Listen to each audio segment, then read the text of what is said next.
नमस्कार विद्यार्थी मित्रांनो, आपण आजच्या व्हिडिओमध्ये क्लास 10 चे क्वेश्चन बघूया. ओके, क्लास 10 प्रॅक्टिस सेट 1.2 मधला क्वेश्चन नंबर 6 पाहत आहोत आपण.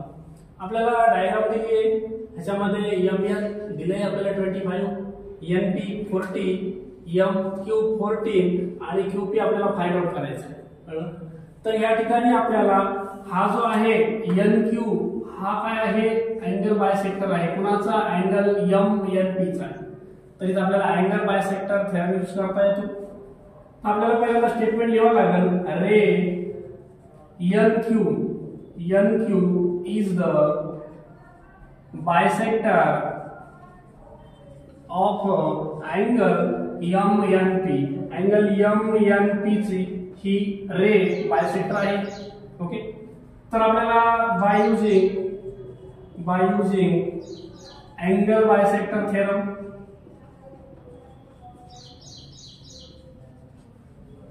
हा थेरम यूज करून आपल्याला एक रेशो बनवता येईल.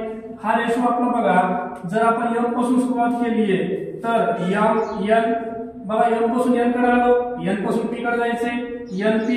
तसाच रेशो आपल्याला इकडून यायचा पी पर्यंत, म्हणजे एम क्यू अपॉन मध्ये क्यूपी. ओके, हा रेशो याच प्रकारे बनवा. याच्यामध्ये काही चुका झाल्या तर आपलं उत्तर बरोबर येणार नाहीये.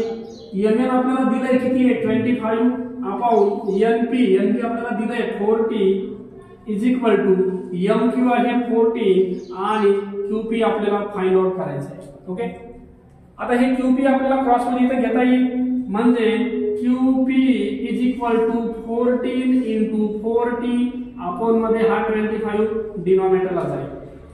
लेस करा यांना, 5 चा 25, 5 8 चा 40.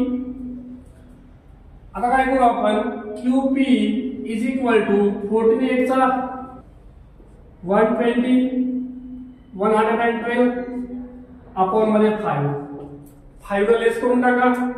5 2 चा 10, 5 2 चा 10 इथं 1 आला, 5 2 चा 10 2 राहिला, 5 4 चा 20 म्हणजे QP येईल आपलं 22.4. ओके, अशा प्रकारे हा आपल्याला क्वेश्चन सॉल्व्ह करायचा होता.